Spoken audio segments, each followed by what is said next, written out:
Good day, investors.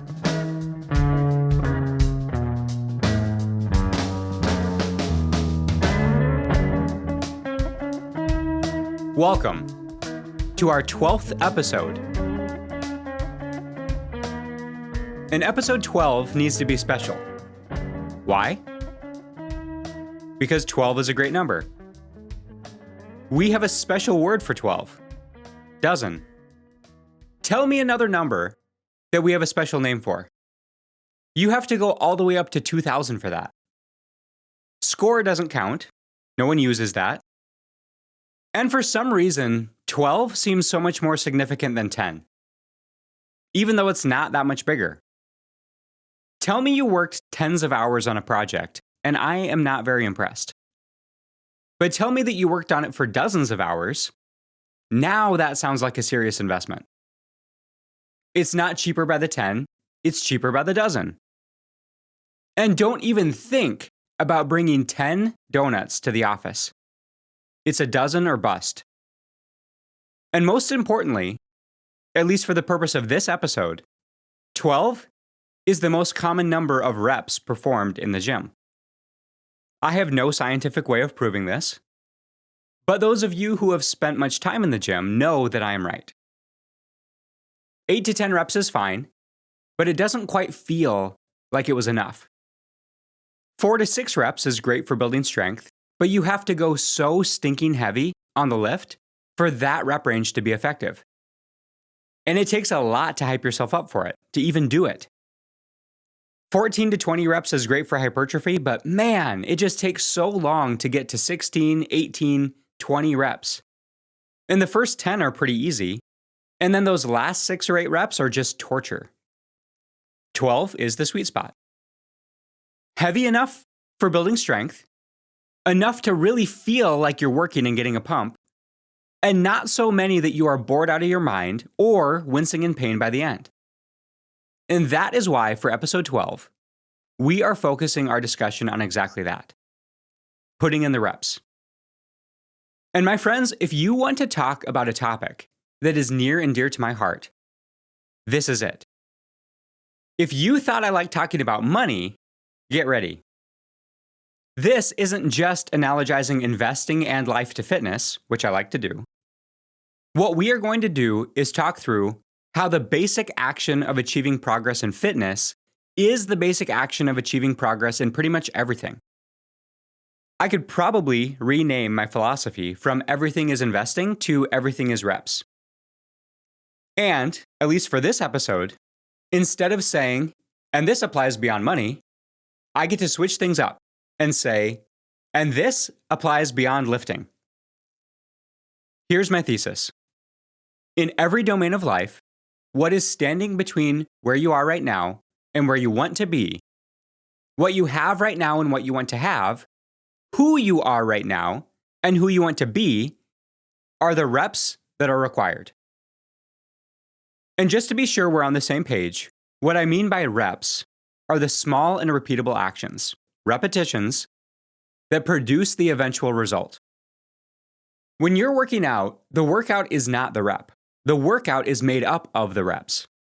Small on their own, no single rep makes or breaks things, but it is the stacking of them together and the consistent performance of them that creates the results.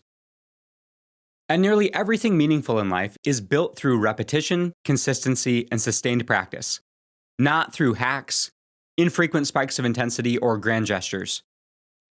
Consider the spectrum of success that you see in yourself and in those around you. Where you see the best results and the most success is almost certainly in the areas where the reps, the small and repeatable actions that progress is built on, are put in consistently and have been for a very long time. We can learn things relatively quickly from a knowledge standpoint, but to get good at them, to get good at doing them, and to get good at applying them, that takes practice. We can identify a direction to go in an instant, but then it requires taking the steps needed to move in that direction. We can set a goal, but the goal doesn't mean much without the small and repeatable actions that get us closer to that goal. Those are the reps. We can know how to work out, but knowing isn't enough. And doing it once perfectly isn't enough. I made a resolution to floss and I did it. 12:01 January 1st. Bam! Blood everywhere. Not how it works. The progress comes from the reps. In many cases, even sloppy, ugly reps put in consistently for a long time will beat perfect but inconsistent. And it will certainly beat never getting started. I wish I'd come up with this saying that it is better to be consistently good than occasionally great, because it's true and it applies very well here. And why is it that so many people want meaningful things? They deeply want meaningful things, yet so few people actually build them. We have a universal desire for real outcomes. These things come up in conversation with the people in my life all the time. People want a better body. They want a better marriage. They want better finances, more meaningful work. They want to grow in their faith, build a business, parent better, have more influence, achieve more peace, have security. The problem is not people wanting too much or too many things. The problem is that when it comes to the outcomes that we want the outcomes more than we want to do the work that produces them. And most do not respect or understand the role of reps. But what feels like large and far away is reached through small, repeatable reps.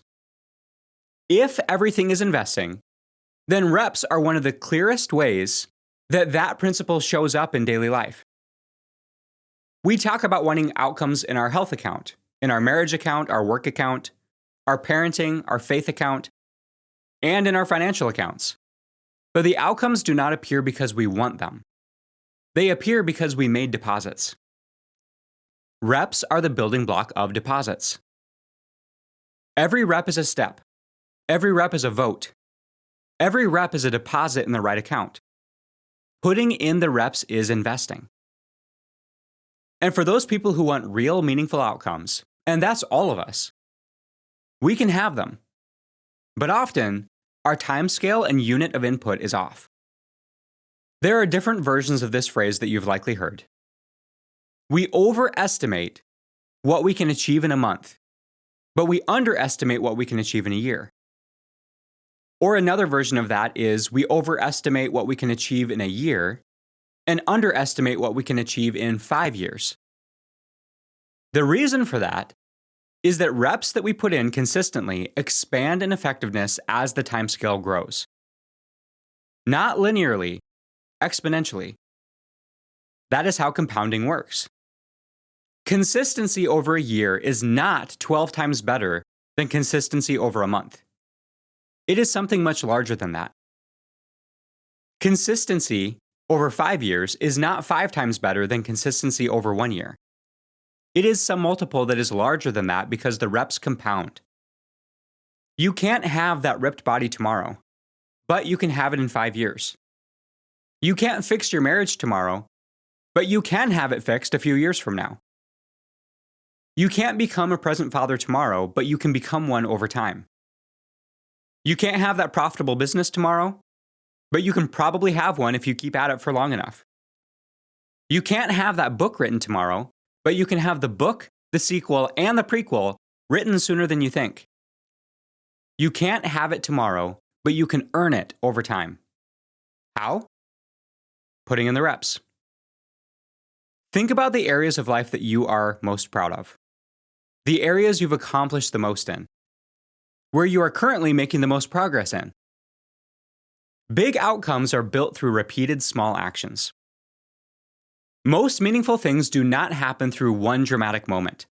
They happen through a string of much less significant or even unnotable moments. They happen through the execution of repeated reps over time. Reps are the mechanism by which things get built, by which progress happens, by which destinations are achieved, and then, of course, moved on past on your way somewhere else.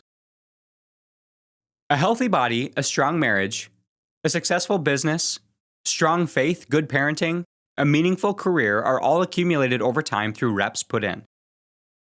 The rep is the actionable unit. The outcome, the goal, the destination may be far away, but the rep is something that we can do today. This is one of the things that makes this discussion on reps so important. They give us the concrete things to do in the present, right now.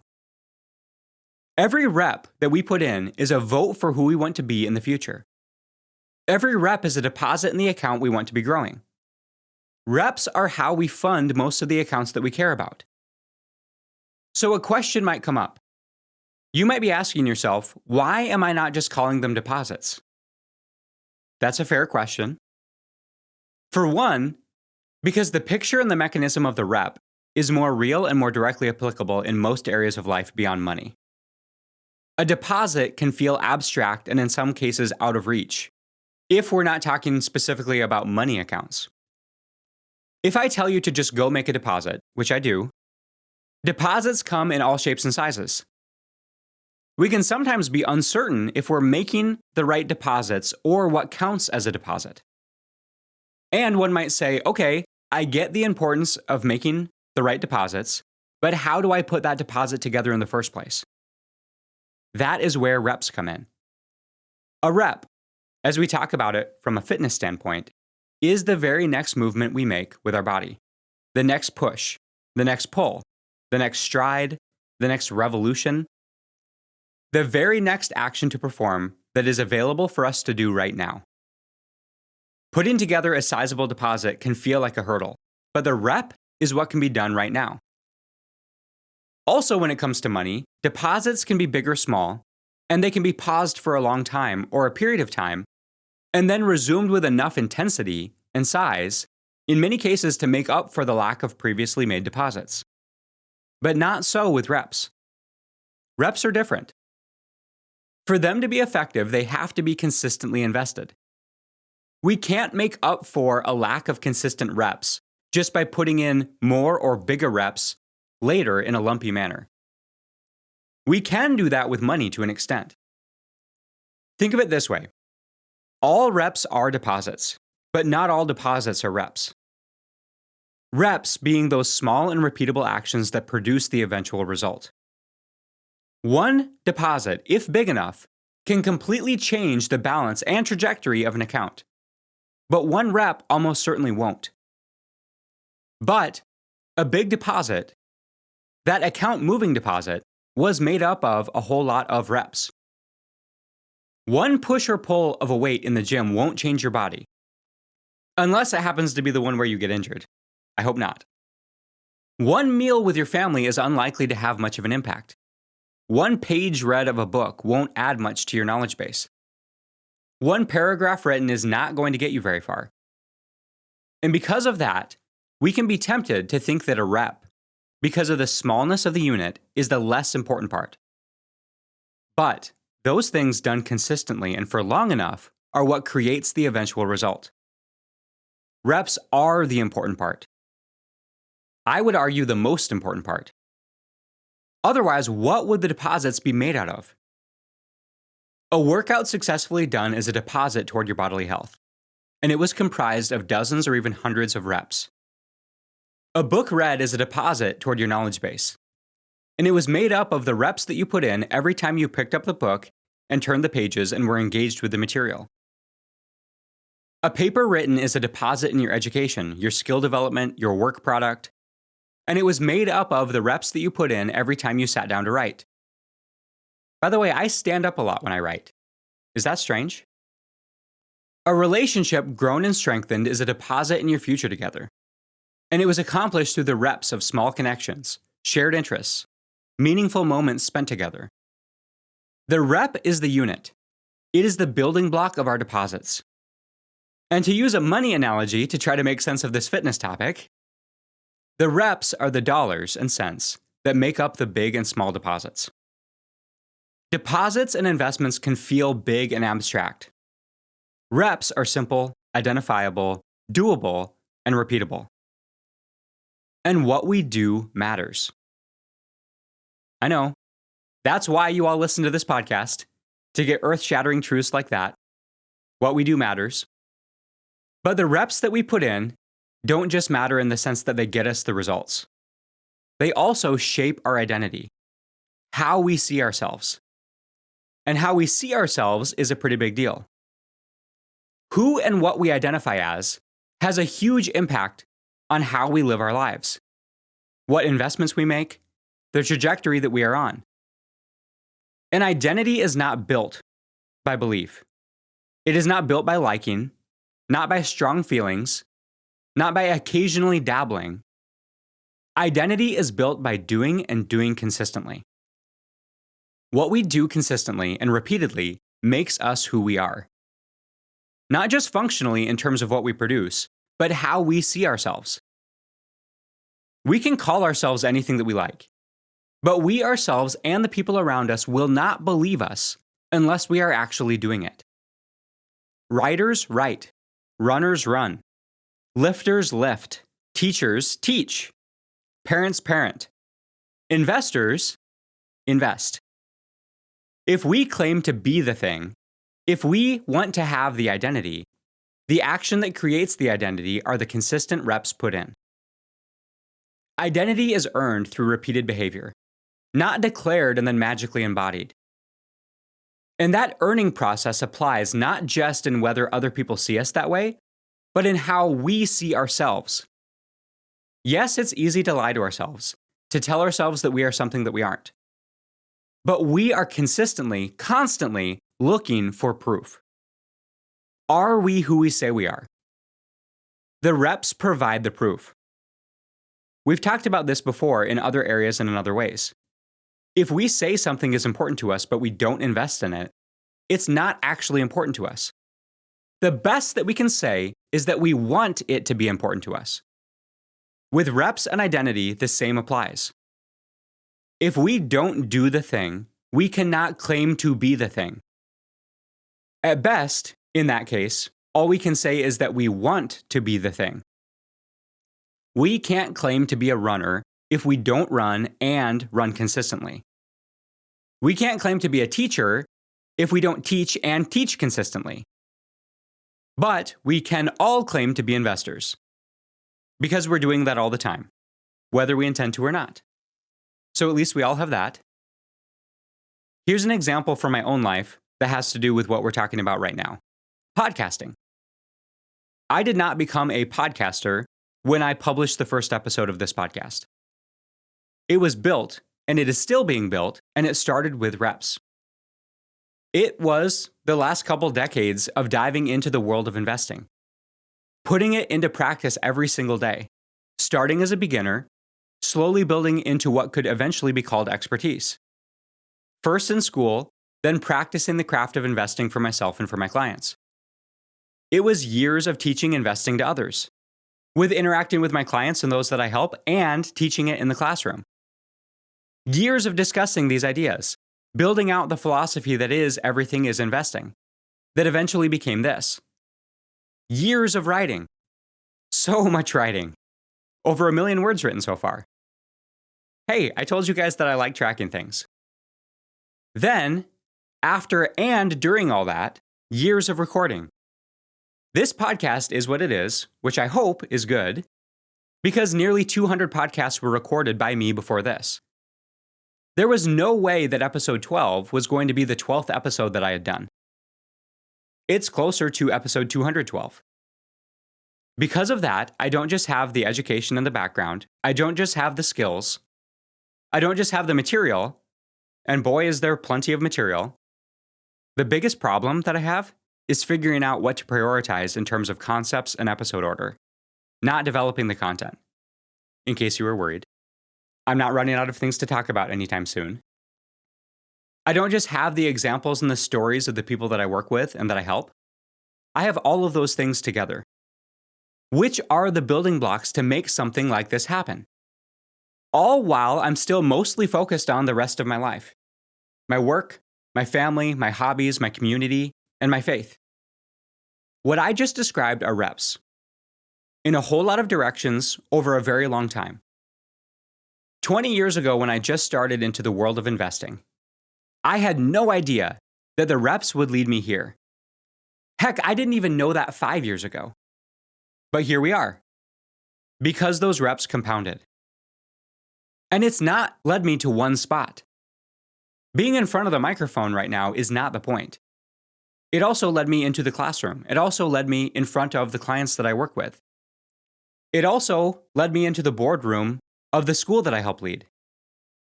And it led me to applying these principles in all the other areas of life that I pursue and that I care about. And what I just described is not at all unique to me. The place you are at and the direction that you are going was all built and will continue to be built through the reps that have been put in, and the reps that will continue. The reps are the bricks that build the road down which compounding can travel. And once you build it and maintain it, the results can and do keep coming. Reps often happen in the background, quietly, for a long time before the results are ever seen. What I just described about my own life is an example of that. And they will continue to happen, because I also still have the thing that has driven me up to this point: an intense curiosity and a desire to keep learning how to invest better while I help those around me learn to invest better. Bringing this back to identity. As it relates to my identity, I see myself as a father, as a husband, as a portfolio manager, as an athlete, as a coach, as a school board member, and as a podcaster. Not because I have those titles, but because of the reps that have been and will continue to be put in. Our future self is built. It is up to us whether we build it on purpose or accidentally and haphazardly. And considering who we are and who we are becoming is probably one of the most important things to care about. The reps become pretty darn important, because the reps shape who we are. The reality of this can be clearly seen in physical reps, movement. We can and do change the shape of our bodies based on the reps we put in. It is fascinating to watch the Olympics from that perspective. Looking at all those world-class athletes and seeing the completely different bodies that those athletes have built.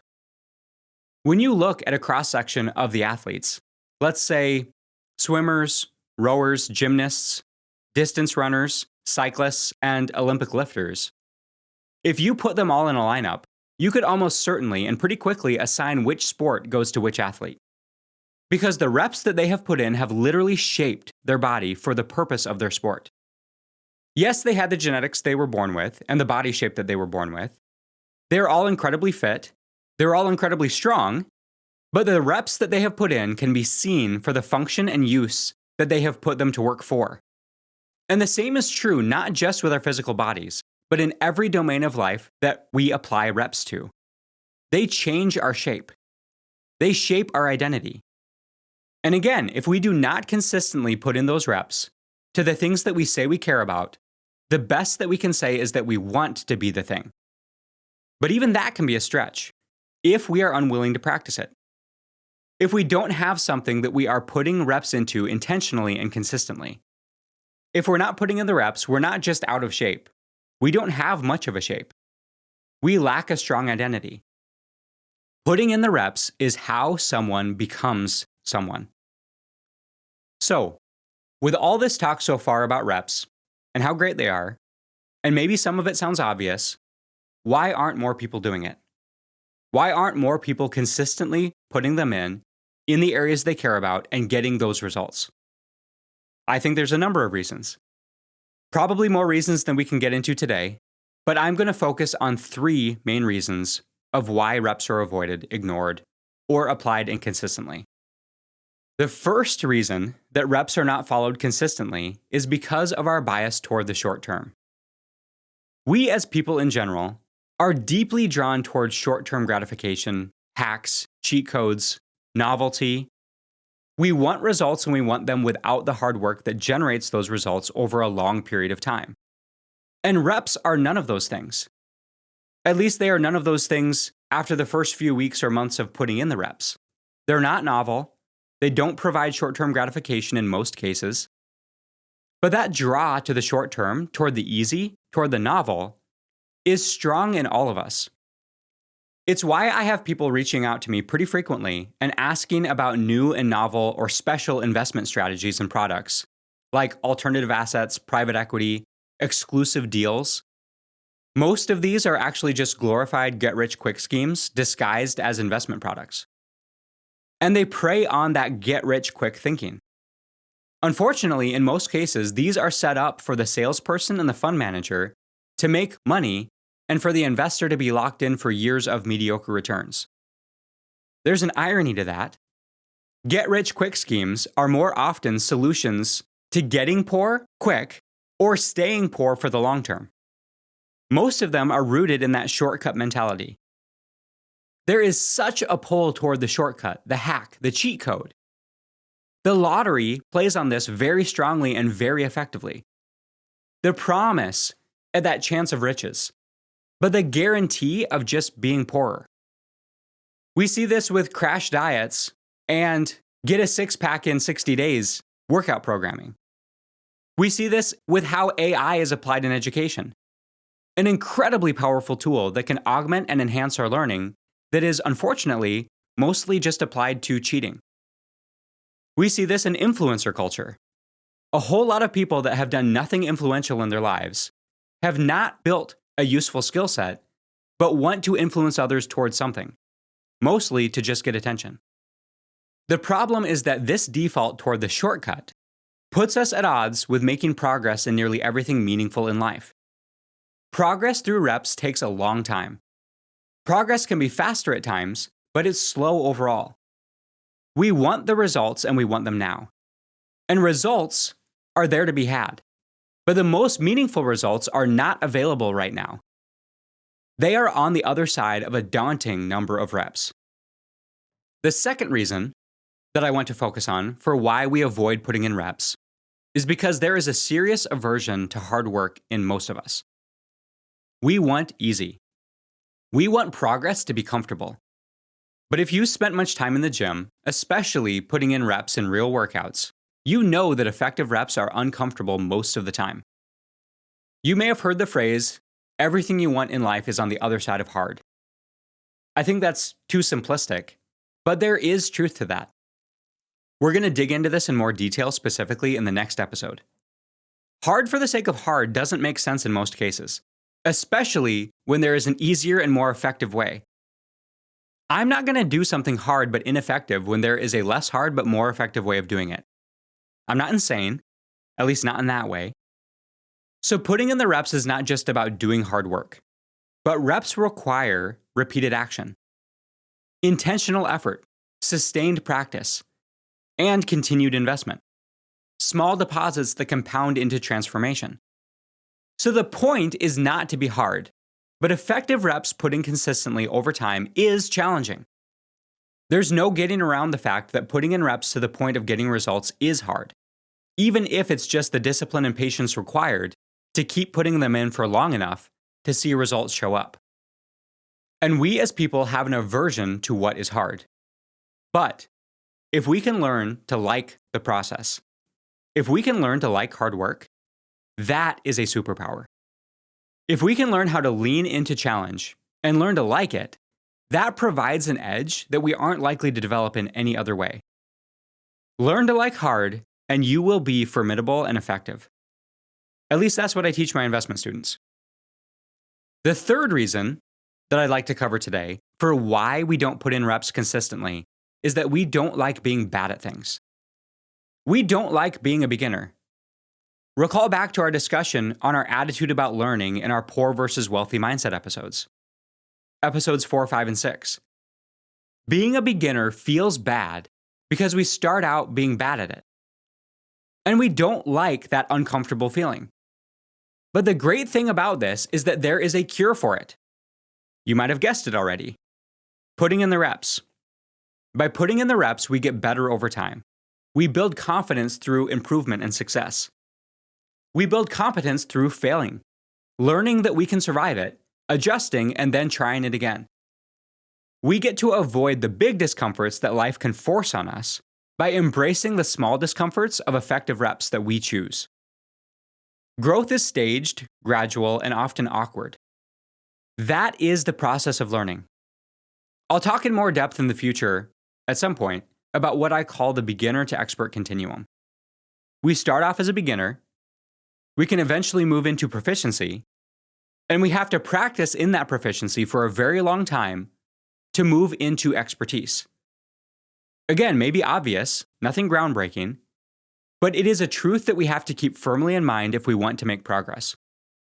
We start out being bad at things. Progress happens quietly through repeated repetition until we realize the progress. Skill growth is not magic, and most of us are not born with it.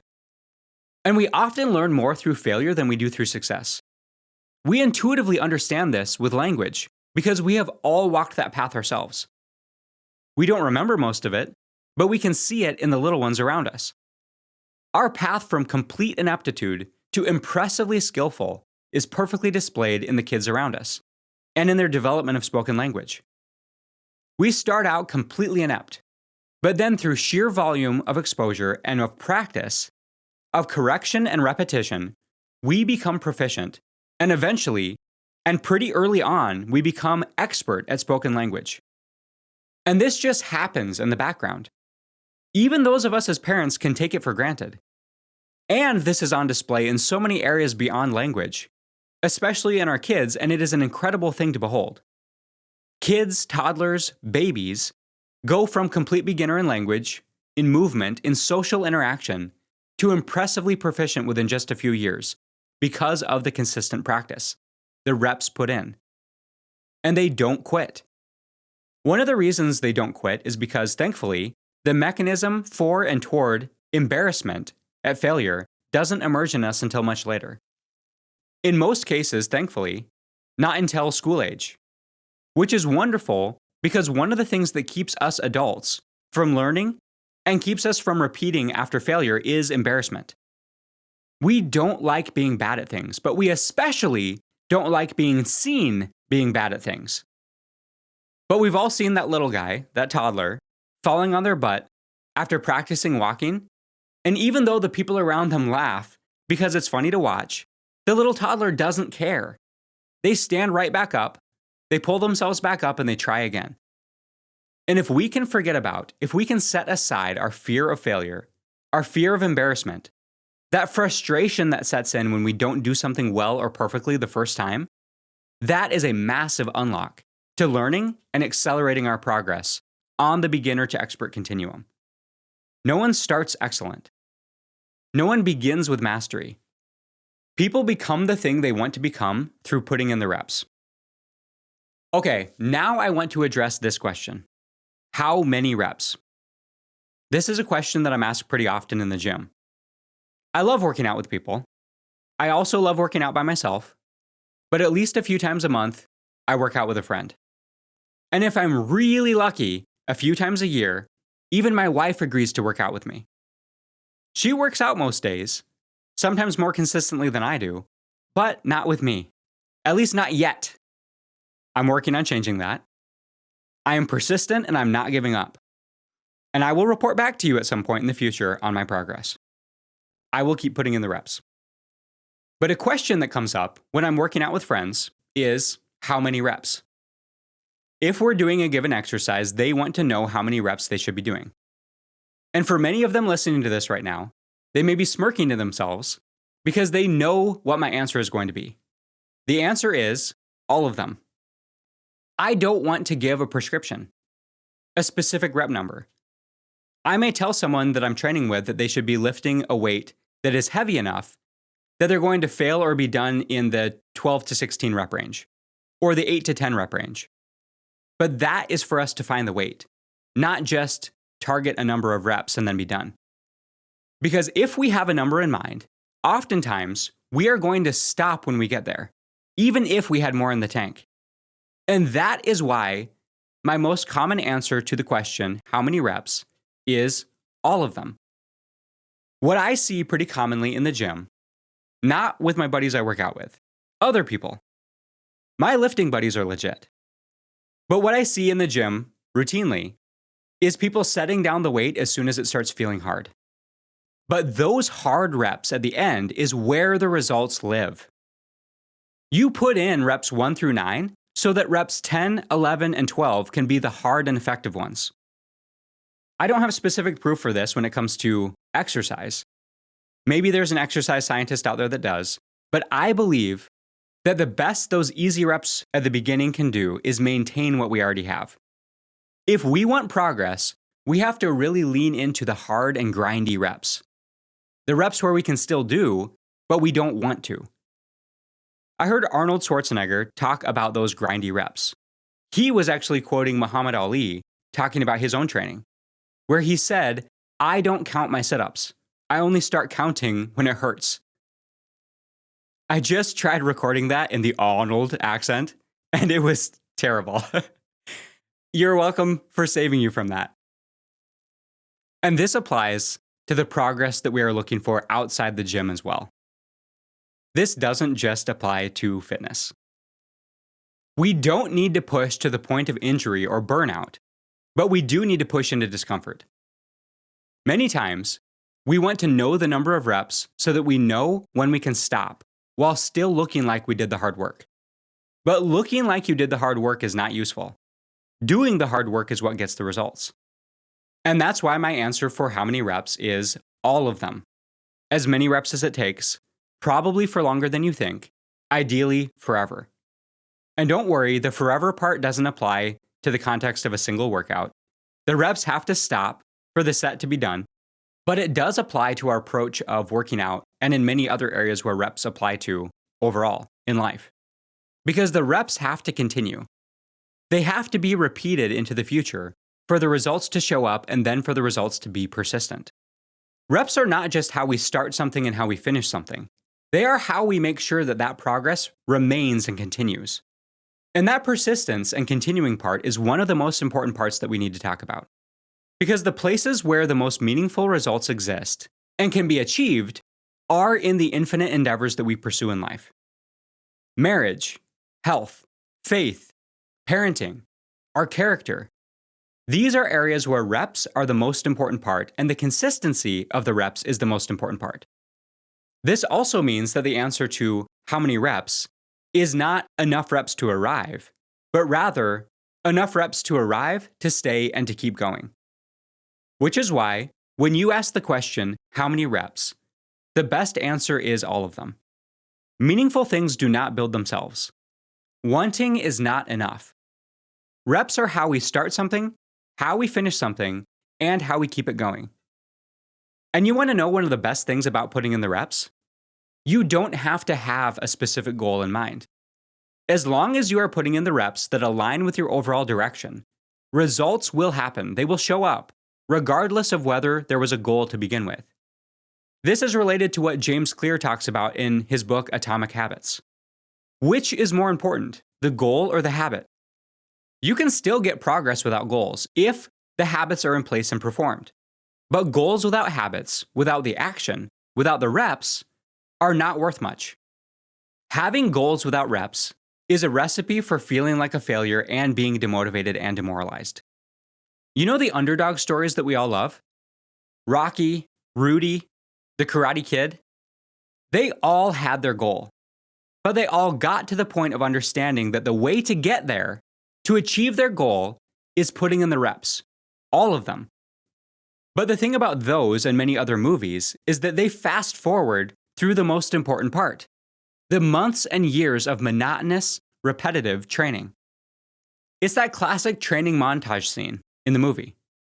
90 seconds of training cuts that makes months of hard, slow, boring work look fast and exciting. But it wasn't, which is why it's condensed down for the movie. But that training block of rep after boring rep was the most important part of the entire story. Everyone loves the underdog story. Few people love the underdog training schedule. Goals are a good thing and we should have them. We should know what we are pointing toward. But the reps are the more powerful part. And something that I hear from people quite a bit is the feeling of being stuck. Stuckness seems to be epidemic in many of us in certain areas that we want to invest well in and make progress in. We can and do feel it when an important area of our life is stuck, not making progress. And what I say next might sound overly simplistic or too narrowly prescriptive, but I'm going to say it anyway because I believe it's true. Stuckness, in almost every case, is a symptom of a lack of reps. At the very least, stuckness is made worse by inaction. And therefore, the cure for stuckness is action. And now we know what the most basic unit of action is: the rep. We don't need to know how to get there. We just need to identify the next actionable step in the right direction, and then we need to take it. For that fitness goal, it's putting on your workout clothes and starting some reps. For that work goal, it's opening the project folder and working on the next step. For that writing goal, it's grabbing the pen or the keyboard and writing down some words. For that relationship goal, it's picking up the phone or scheduling that date. Or maybe it's setting down the phone and looking into someone's eyes. And if it's not a specific goal, it's the same thing toward an intentional direction. Improvement, building, growing. The rep will very likely look the same, specific goal or not. Movement often helps us more than we realize, across all domains of life. Many times it doesn't matter what the decision is, especially if we are feeling stuck. The important thing is that we take action, because it is easier to adjust from movement than it is to adjust from a place of standing still. Stuckness. I heard a phrase recently that resonated with me. Anxiety is averse to movement. I think that applies to all sorts of movement, including physical. That's likely one reason why exercise has been found to be a better treatment for depression and anxiety than most medications made specifically for those conditions. But it applies beyond physical movement as well. Reps may not be a cure-all, but they are very unlikely to hurt, and they will almost certainly help. Because reps are movement. They might hurt, but I hope it hurts in a good way. In the way that means the reps are effective. And that is part of what we're going to be digging into next time. I hope that I've articulated the importance of reps in all the ways that we've talked about them in this episode. But I want to bring it together as we close things out. Reps matter because meaningful things do not build themselves. Reps are the bridge between desire and reality.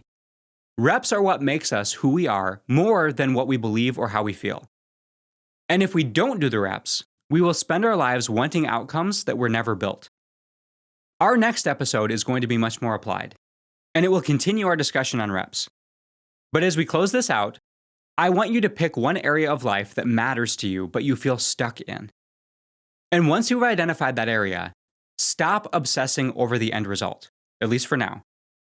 Because likely, the reason that you feel stuck is that there is a massive gap between where you're at right now and where you want to be, where you would consider success to be at. And you don't know exactly how to bridge that gap.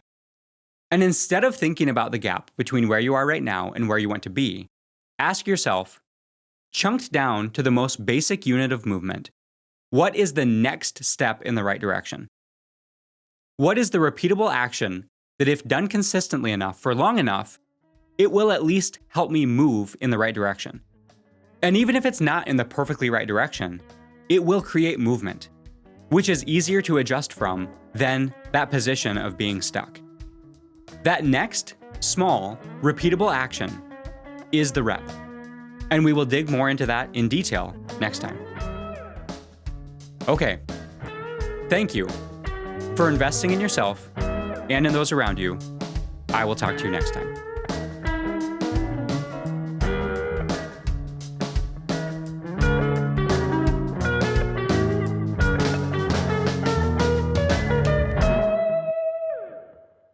Next time you're in the gym doing that same lift that you've been doing the same way at the same weight for years, and we all have those, try a bigger weight for the same reps, or see if you can get 3 more reps at the same weight. I bet you can.